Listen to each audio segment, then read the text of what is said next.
అయితే అసలు కేసీఆర్ సభకు రాకుండా ఇంతవరకు కూడా ఈ రెండేళ్లలో కూడా అసెంబ్లీ సమావేశాలకు ఒకసారి ఏమో 1-2 సార్లు ఏమో కనిపించుంటారు. అది కూడా హాజరు వేయించుకోవడానికి వచ్చినదే తప్ప ఎప్పుడు కూడా సభలో అడిగిన ప్రశ్నలకు గానీ లేవనెత్తి సమాధానం చెప్పడం కూడా ఎప్పుడు జరగలేదు. మరి ఈ నేపథ్యంలో గనక చూసుకున్నట్టయితే గనక ఈసారి సభకు రమ్మంటే అసెంబ్లీకి రమ్మంటే ఆయన ఎట్లా దీన్ని ఎదుర్కొంటారు?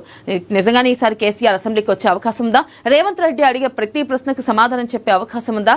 అసలుకి ఏం జరగబోతుంది అనేది కొంతమేర తెలంగాణ రాజకీయాల్లో హాట్ టాపిక్ గా నడుస్తుంది. అయితే ఒకవేళ గనక కేసీఆర్ గనక అసెంబ్లీకి వస్తే హోరీ పోటీ నెలకొనే అవకాశం ఉంది. ఎందుకంటే ఇటు రేవంత్ రెడ్డి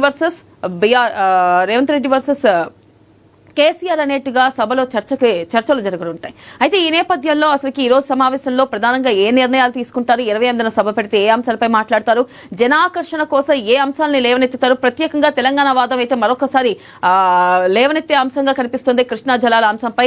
ఎందుకంటే ఏపీకి ఇటు Telangana CM Revanth Reddy AP CM చంద్రబాబుకి సపోర్ట్ చేస్తున్నారు అనే వాదన ఇటు కేసీఆర్ లేవనెత్తే అవకాశం ఉన్నట్లుగా కూడా కనిపిస్తుంది.